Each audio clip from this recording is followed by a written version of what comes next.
Firing करे माउ ऐं धीउ खे क़त्ल करे छॾियो आहे। ख़ैरपुर वेझो अफ़सोसनाक वाक़ियो पेश आयो आहे, जिथे कार मथां हथियारबंदनि फायरिंग करे माउ ऐं धीउ खे क़त्ल करे छॾियो आहे। तफ़सील मालूम कयो था। सैफ अलपोटो टेलीफोन लाइन ते मौजूदु आहे। सैफ, कहिड़ा तफ़सील आहिनि, आगाह कजो। जी, खैरपुर भरिसां लाशारी पुल वटि हथियारबंदनि जी फायरिंग में हिकु औरत ऐं हिकु ढिंगरी फौत थी वई आहे, जॾहिं त ॿ ॼणा सख़्तु ज़ख़्मी थी पिया आहिनि, जिन खे अस्पताल मुंतक़िल कयो वियो।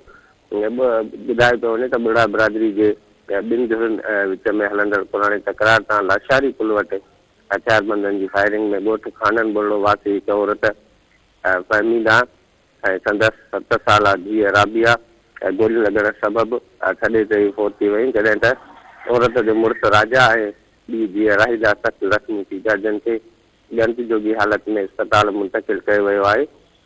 ज़रियनि मुंहिंजा इहो मालूम थियो आहे त वाक़ियो पुराणी तकरार सां पेश आयो आहे, जॾहिं त पुलिस वाक़िए वारे हंध ते पहुची जांच शुरू करे छॾी आहे।